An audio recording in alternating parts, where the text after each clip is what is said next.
Last lesson यानी आखिरी lesson. अब ये ना बहुत आसानी से कनेक्ट कर सकते हो, आप भी क्लास 12th में, उसके बाद आपका स्कूल खत्म हो जाएगा, आपकी भी कोई आखिरी क्लास आखिरी लेसन तो हुआ ही होगा ना। बिल्कुल वैसा ही इस चैप्टर के अंदर एक लड़के के साथ वही कहानी है। तो हम कोई भी जो चैप्टर रिवाइज करेंगे ना, उसमें हम एक स्ट्रेटेजी यूज करेंगे। उस स्ट्रेटेजी का नाम है पहले मोटा मोटा और फिर छोटा छोटा। हाँ जी, पहले मोटा मोटा देखते हैं कि कहानी है क्या। कहानी क्या है? The story of A French boy France dislikes studying. भाई कहानी एक फ्रांस की जगह ना, हाँ ऐसी फ्रांसीसी लड़के की कहानी, इसका नाम है फ्रांस, और वो ना पढ़ाई पसंद नहीं करता है। अरे तुम्हारे जैसा है, तुम भी थोड़ा पसंद करते हो, तुम्हारे जैसा कोई लड़का है। आ जाओ। Hates his French teacher M Hamel. अब टीचर का नाम क्या है? M Hamel. उनसे वो नफरत करता है क्योंकि वो बिल्कुल पसंद नहीं करता, उसे पढ़ने का शौक ही नहीं है। आ जाओ। One morning he was in fear, didn't learn rules of participle. अब पार्टिसिपल जैसे इंग्लिश में होते हैं ना, ऐसे फ्रांस लैंग्वेज में भी होते हैं, फ्रेंच लैंग्वेज में भी होते हैं। तो एक बार ना एक सुबह ना स्कूल जाते डर रहा था क्योंकि उसने होमवर्क नहीं किया हुआ था, उसका डर लग रहा था। फिर क्या होता है? रीच स्कूल जाता है, फाउंड फ्रेंच इज बैन, और उसे पता चलता है, जब स्कूल जाके पता चलता है कि यहाँ तो अब फ्रांसीसी भाषा पे प्रतिबंध लगा दिया गया है। हिटलर के जमाने की बात है ये। M Hamel blamed everyone for not learning French. फिर क्या होता है इसके अंदर? फिर जो एम हैमिल जो टीचर है, वो क्लास में सबसे पेरेंट्स और बच्चों से कहते हैं कि भाई देखो पहले तुम पढ़े नहीं और अब ना तुम्हारी फ्रेंच भाषा पर ही प्रतिबंध लग गया, तुम पढ़ सकते नहीं। तो ये उन्होंने इसमें बताया। फिर आगे क्या होता है? जो M Hamel told the importance of mother tongue, वो बताते हैं कि भाई जो तुम्हारी मातृभाषा होती है, तुम्हारी मातृभाषा होती है, वो बहुत इंपॉर्टेंट होती है, तुम्हें उसको संजो के रखना चाहिए। अब तो बैन हो गई लेकिन भूलना मत, ये तुम्हारे लिए ये बहुत प्रिय है, तुम्हारे लिए बहुत अजीज है। ये सारी बातें एम हैमिल बताते हैं। कुल मिला के टोटल मिला के इस चैप्टर में यही है, इसके अलावा कुछ नहीं है। मोटा मोटा समझ लिया ना? आप छोटा छोटा समझ लेंगे और जो वर्ड में इंपॉर्टेंट बोलूं उसे याद रखना है बस। चलो शुरू करते हैं। This is the story of A French boy named France. ये तो हमें पता है कि फ्रांस जिसे बोल सकते हैं, फ्रांस नाम के एक लड़के की, फ्रांसीसी लड़के की कहानी है। ही डिसलाइक स्टडिंग फ्रेंच। उसे फ्रेंच पढ़ना पसंद नहीं था। डिसलाइक वर्ड इंपॉर्टेंट है, याद रखना है। ये क्या डिसलाइक करता था? फ्रेंच भाषा को डिसलाइक करता था। हेट करता था किसको? अपने टीचर को, एम हैमिल को। आगे बढ़ते हैं। One morning he was in great dread of scolding.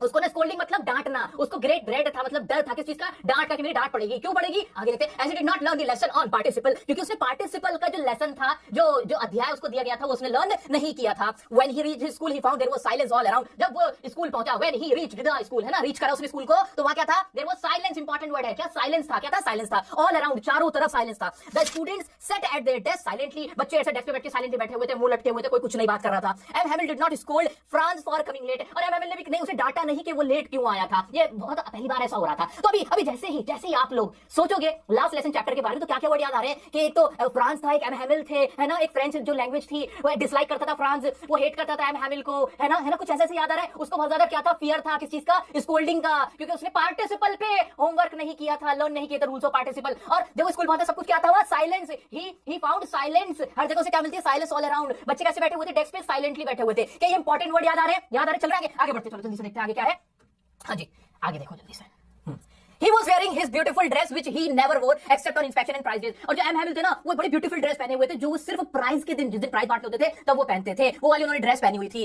Villagers were also present in the class. जो विलेजर्स थे गांव वाले, वो भी वहां पे प्रेजेंट थे। Everybody looked very sad in the class. अब सीधी सी बात है, फ्रांसीसी भाषा में बैन लगा हुआ होगा तो सब उदास ही तो बैठेंगे, हंसी ठिठोली तो करनी, अरे वाह मजा आ गया, बैन लग गया, अब नहीं पढ़ना पड़ेगा। ऐसा नहीं होता है, ठीक है। आ जाओ। विलेजर्स वर आल्सो, वो वहां पे भी थे, सब लोग सैड दिखाई दे रहे थे क्लास में। Then M Hamel told that, M Hamel ने बताई वजह कि सब शांत क्यों बैठे, हुआ क्या है। ऑर्डर, इंपॉर्टेंट वर्ड है order. Order has come from Berlin. Order आया है बर्लिन से, यानी जर्मनी से। क्या ऑर्डर आया है? To teach only German in the school of Alsace and Lorraine. Alsace and Lorraine जहां पे फ्रांस रहता था, जो फ्रांस के अंदर जगह है, उनका नाम है। तो वहां पे पूरा ऑर्डर पढ़ के बता देते हैं। वो कौन? एम हैमिल। कौन है वो? एम हैमिल कौन है? टीचर है। कौन से टीचर है? फ्रेंच टीचर है। वो बता देते हैं। Alsace and Lorraine, important word याद रखो, अल्सास एंड लॉरेन, ये याद रखना है। Order has come from Berlin. मेरे साथ बोलो, हम रिवीजन कर रहे हैं, बोलो मेरे साथ। Order, an order has come, order आया है, हैज कम फ्रॉम, कहां से? बर्लिन से आया। That only German will be taught in France, ये सिर्फ जर्मन ही पढ़ाई जाएगी फ्रांस में, अल्सास एंड लॉरेन में, ठीक है। Franz got shock to hear this news. वो शॉक हो गया। कौन? Franz. He felt sorry for not learning his lesson। वो सॉरी फील करने लगा, ये बुरा फील करने लगा। He suddenly starts liking learning French। अचानक से उसको उससे पसंद आने लगी फ्रांसीसी लैंग्वेज। पता होता क्या, जब हम कोई चीज खो देते हैं ना, खोने के बाद हमें उस चीज का एहसास होता है, उसकी कदर होती है, उसकी वैल्यू होती है। जब तक कोई चीज हमारे पास होती है तब तक हम उसकी कदर नहीं करते। जब हम उसे खो देते हैं तब हमें उससे बहुत मोहब्बत होने लगती है, तब हमें उसकी कदर होती है, हमें लगता है काश ये वापस आ जाए। वही इसके साथ हो रहा था। आ जाते हैं फिर। He develops liking for his teacher M Hamel. अब उसे एम हैमिल भी अच्छे लगने लगे। पहले तो नफरत थी, हेट करता था, अब लाइक करने लगा अचानक से। M Hamel blamed everyone for not learning their language including himself। M Hamel जो टीचर थे उन्होंने सबको क्या किया? ब्लेम किया कि तुम सब जिम्मेदार हो, मैं भी जिम्मेदार हूं, मैं भी अपनी ड्यूटी सही से नहीं निभा पाया और बच्चों को नहीं पढ़ा पाया। He said that the French language is the most logical and beautiful। अब वो फ्रांसीसी भाषा की तारीफ करने लगे कि जो फ्रांसीसी भाषा है सबसे लॉजिकल है, ब्यूटीफुल है वर्ल्ड के अंदर। He asked his people to protect their language। और उन्होंने क्या कहा कि अपनी लैंग्वेज को प्रोटेक्ट करना। क्यों प्रोटेक्ट करना? अकॉर्डिंग टू हिम, उनके हिसाब से language is the key to the prison. जो जेल होता है उसकी चाबी लैंग्वेज में होती है। क्यों? क्योंकि वहां के लोगों को एक करके रखती है।